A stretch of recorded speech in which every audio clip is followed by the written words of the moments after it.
гробе живот даровал. Христос воскресе из мертвых, смертью смерть поправ, и сущим во гробе живот даровал. Христос воскресе из мертвых, смертью смерть поправ, и сущим во гробе живот даровал.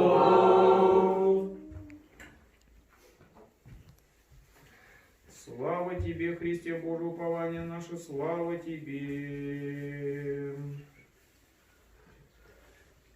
Христос воскрес из мертвых, смертью смерть поправы, и сущим во гробе живот даровал, истинный Бог наш молитвами, пречистая Своя Матери, святых славных и всехвальных апостолов, и же святых отца нашего Иоанна, архиепископа Константина Града Златоустого, всех святых в земле русской просиявших.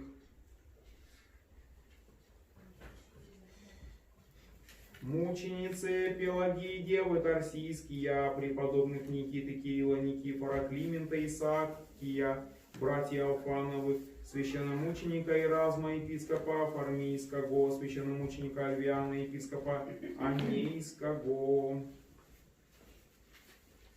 учеников его, священномученика Сильвана, епископа Гасского, и с ним 40 мучеников, старосвященномученика Иоанна, пресвитера священномученика Николая, диакона, и всех святых помилует и спасет нас, яко благ и человеколюбец. Христос воскресе! Воистину воскресе! Христос воскресе! Воистину воскресе! Христос воскресе! Воистину воскресе!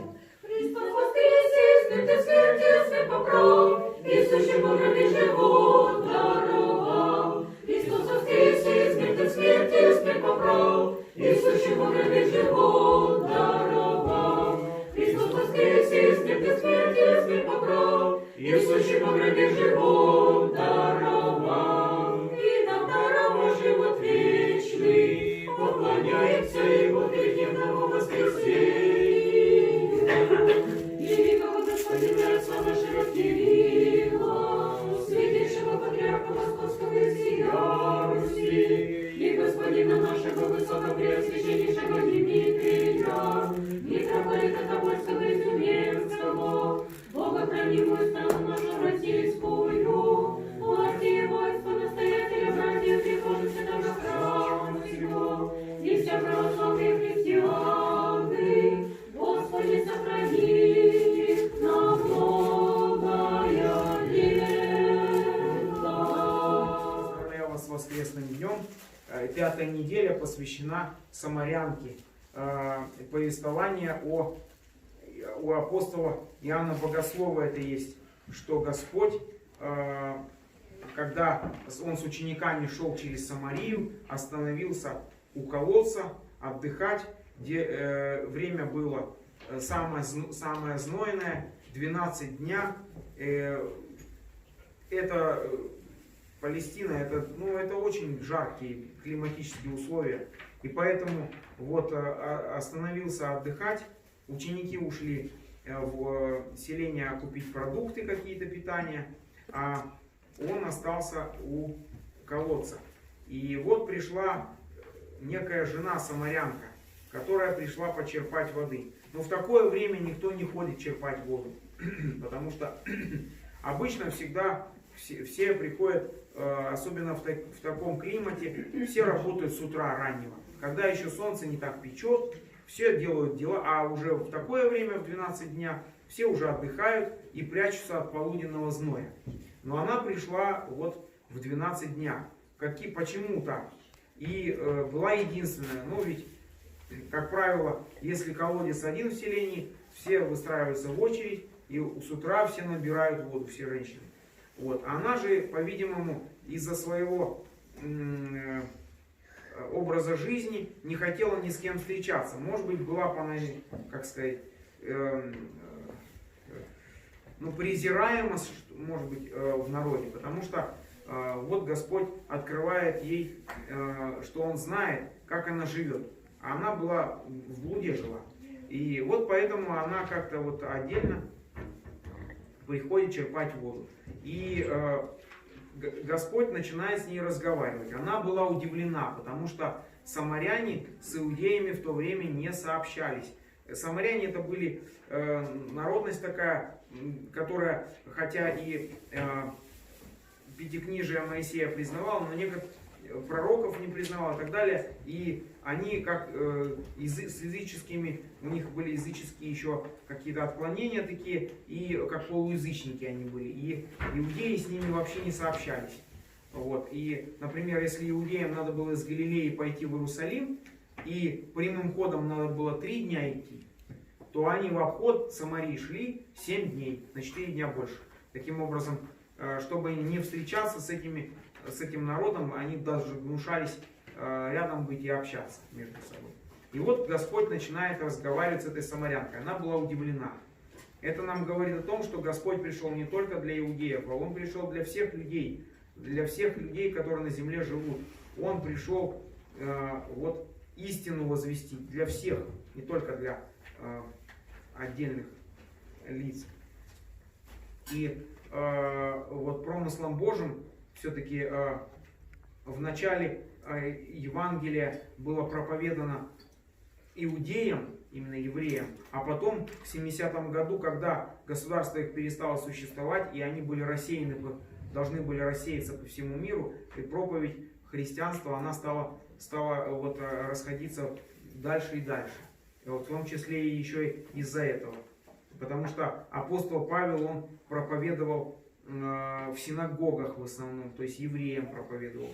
А потом уже проповедь христианства стала неизбежно распространяться и на язычников, потому что вот такая вот политическая ситуация такая была, что перестало существовать государство это. Вот поэтому это для нас урок, что Господь для нас, для всех пришел. И сначала самарянка как бы свысока с ним разговаривала, с удивлением, и как-то говорила, как ты, когда Господь говорил, я могу дать тебе воды живой пить. Тогда, не понимая, говорит, как ты можешь дать мне воды живой, если у тебя даже нет черпала, а колодец глубок. Ты что, больше, чем отец наш Яков, который дал нам этот колодец. Ну так, как-то, ну не то, что с превосходством, со скептицизмом с каким-то спрашивает. Но и когда Господь говорит, позови мужа, она сказала, у меня нет мужа. И когда Господь сказал, правильно ты говоришь, до этого я имела 5 мужей, а тот, которого сейчас имеешь, не муж тебе. И вот тогда она, прозрение у нее, что перед ней не простой человек, а действительно, но она сначала называет его пророком.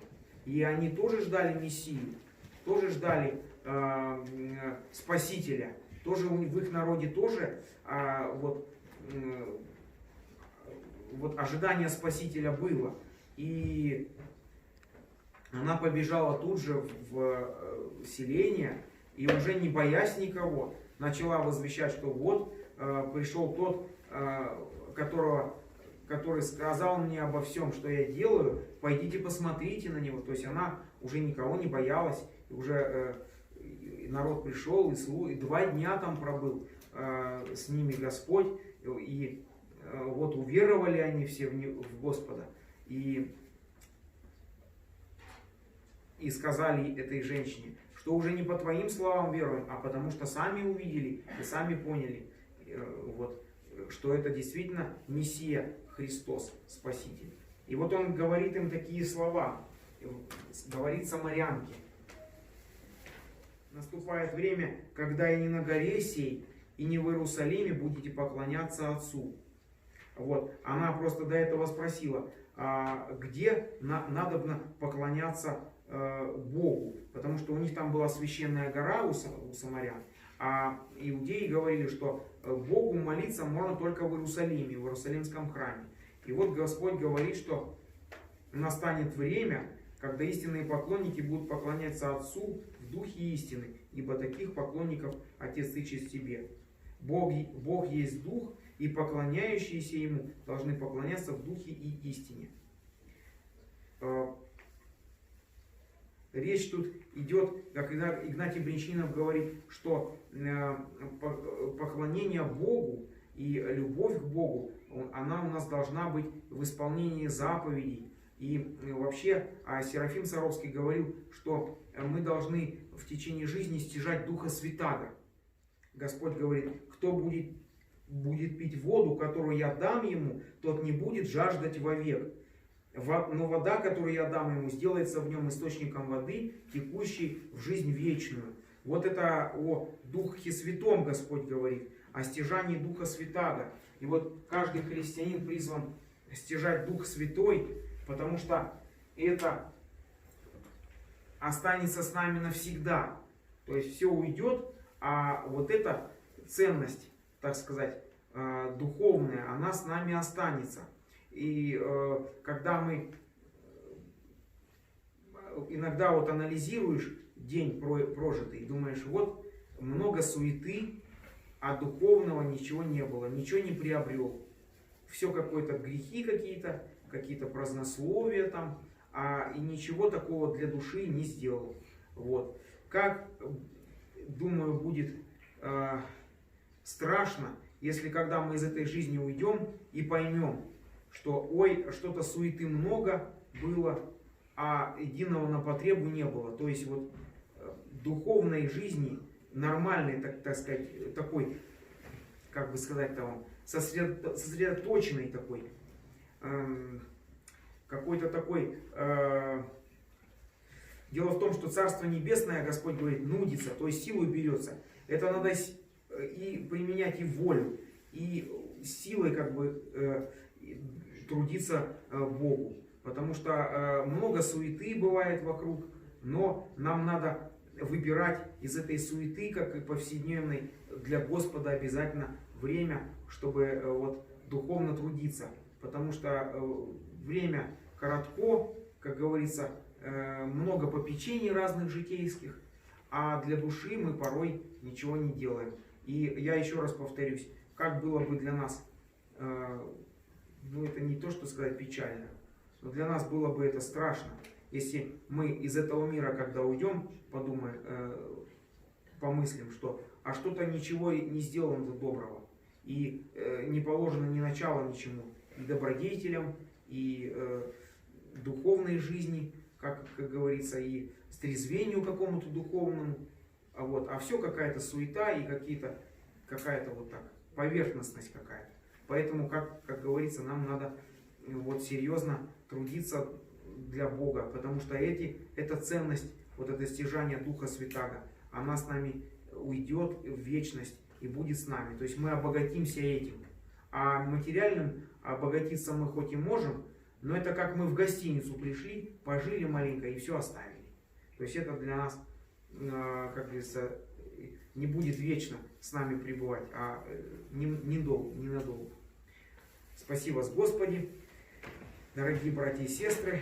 На следующей неделе, на этой вот предстоящей седмице, мы послужим обязательно на Николая Чудотворца. 22 мая будет память святителя Николая. Так, сейчас дни недели, по-моему, четверг, пятница, да? Да. Вот, четверг вечером богослужение, наверное, в 16, наверное, сделаем, а утром также в 8 утра.